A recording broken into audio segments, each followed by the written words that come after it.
Hail and well met adventurers, and welcome back to Fantasy Forge. I'm Cameron Holt. Today we're going to do some basic beginner miniature paint jobs, as well as some professional grade mini painting. Before we get into it, I do want to say that while this video is not sponsored, I was commissioned to paint these minis by Arcknight. If you play D&D and haven't heard of Arcknight, definitely check them out. They have a ton of really cool products.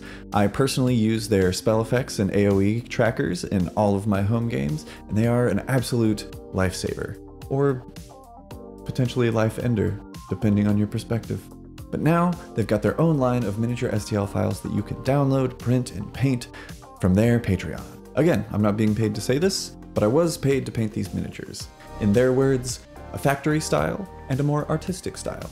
So, without further ado, let's quit stalling and get painting.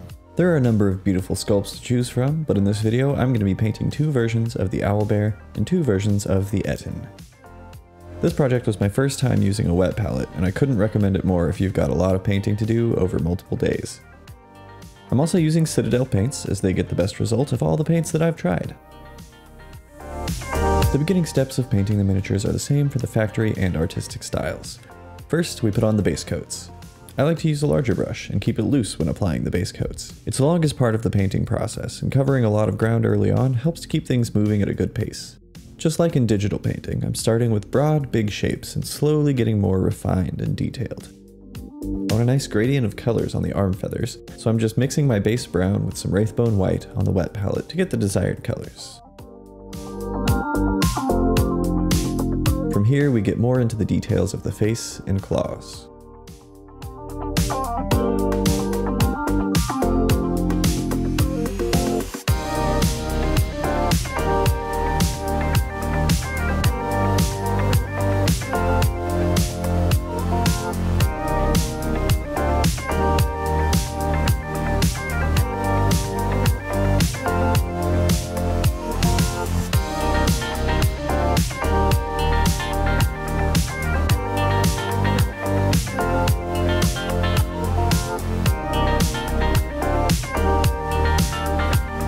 Once we've gotten a rough pass of the base colors, I go back in and do some cleanup and smaller details, like the beak and the eyes.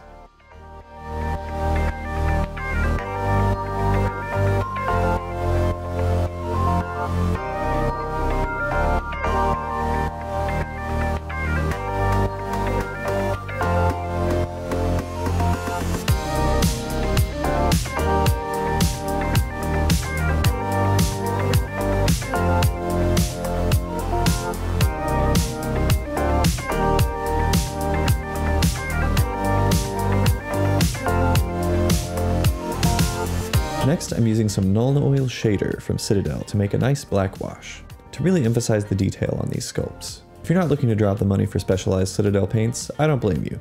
You can easily get away with making your own black wash with black craft paint, water, and a tiny bit of dish soap to help with the flow of the wash. And that finishes the basic factory paint job. For the artistic sculpt, I took some photos of the mini with hard lighting to reference when painting highlights. The next step is dry brushing. I just use one of my girlfriend's old makeup brushes for this because it's big and soft and really lends itself to the process.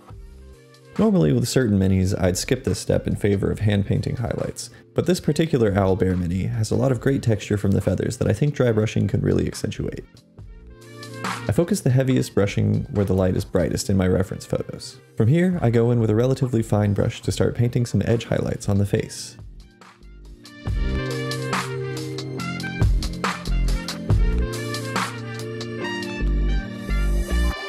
Then I go in and really accentuate the lighting on the feathers.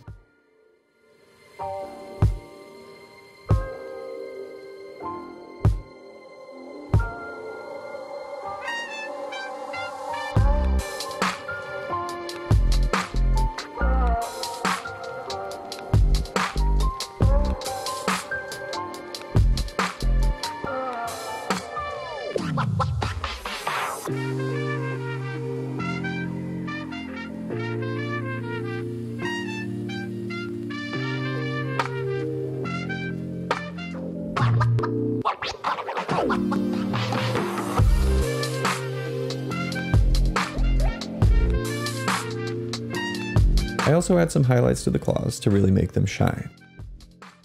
At this point I jump around quite a bit, adding highlights where they're needed as I see them.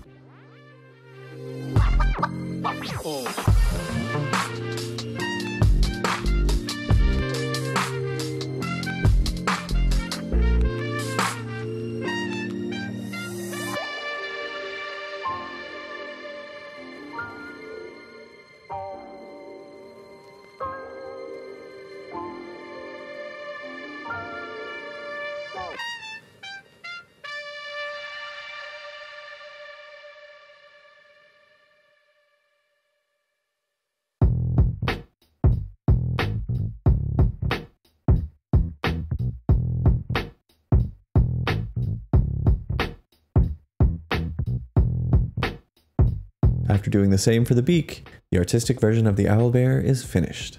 I think this little guy came out great, but we'll see the final shots a bit later. For now, it's on to the Etten.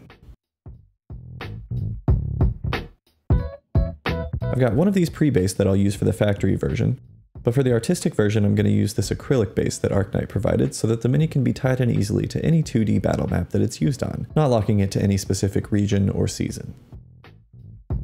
The first steps begin the same as the owlbear. Throw on a nice thick base coat to work on top of, without losing too much detail. I do plan ahead a bit and use a more reddish tan for the artistic mini, since I'm not planning to use the Nuln Oil on the entire thing. I want a darker base to start from there so that the shading takes care of itself.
After the base coats and some detail work, I go back in and clean up the base to make sure it's a nice flat black for the factory style mini.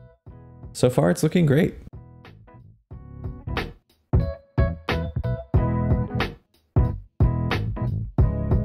Now it's time to add the Nuln Oil to the factory mini.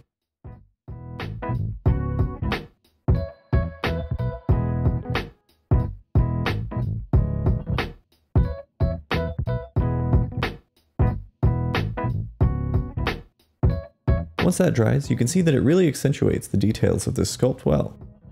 From here, I do some final details, like the teeth,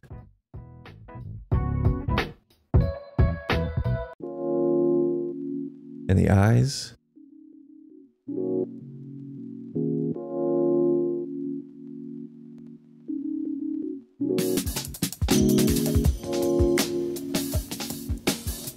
as well as those nasty Etten toenails. Yum.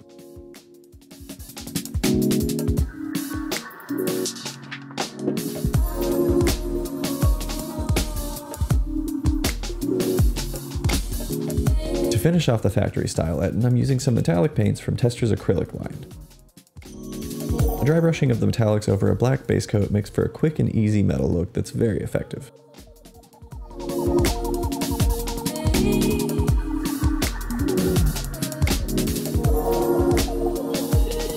And the factory boy is finished, and looking pretty good if I do say so myself.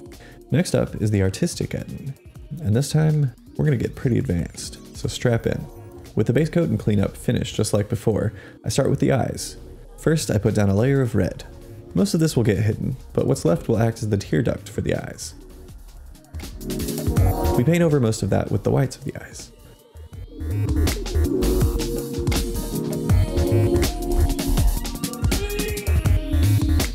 While that dries, I add some variation to the log weapon, and then do some selective shading with Nuln Oil. I just use it on the loincloth, the leather pouch, and the log, since everything else has been painted with a darker base coat to start with. Then we'll give our friend some pupils, and it's time for the flesh tones.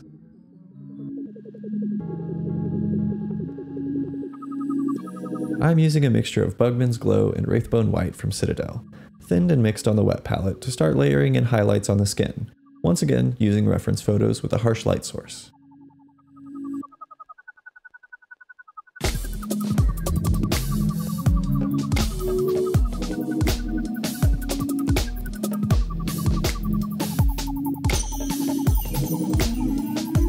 Now that that's coming together, I'm using a thinned down red to add some color to the areas of the skin where the capillaries are most visible, like the nose, cheeks, shoulders, knees, and hands. Now it's time to get serious with some non-metallic metals. For those of you unfamiliar, what that means is that I'm going to attempt to achieve the effect of painting realistic metal without using any metallic paint. Use those reference photos. I was lucky to have the same miniature painted with metallics for reference, but if you don't worry. Google metal armor or even look up other non-metallic metal paint jobs for inspiration in your painting. I start by adding a mix of gray base with bright highlights while my camera refuses to focus.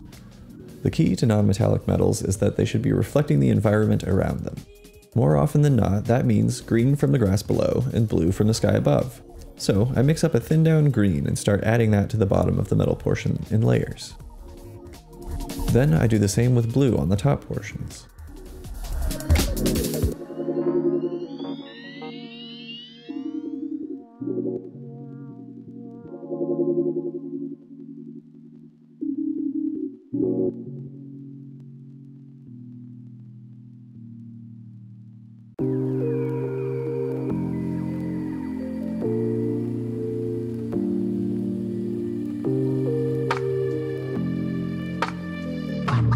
While waiting for that to dry, I add the highlights to the loincloth.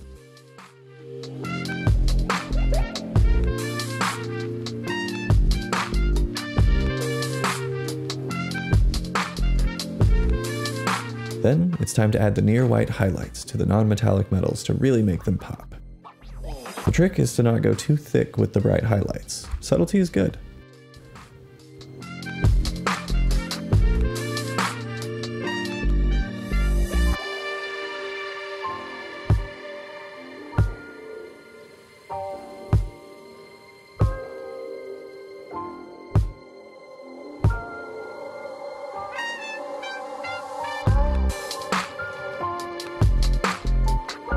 From here I add highlights to the hair as well as to the pauldron on the shoulder.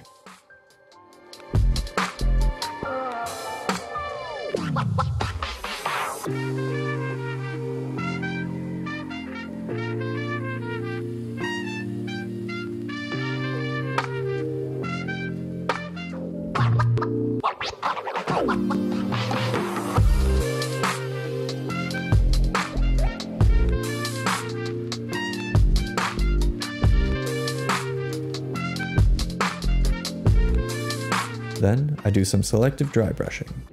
I don't want to ruin the nice paint jobs that I've done on the skin, cloth, and metal, so I chose to dry brush the log weapon to bring out the wood texture of the sculpt. Then, after applying some blood for the blood gods, it's time for another overly epic reveal.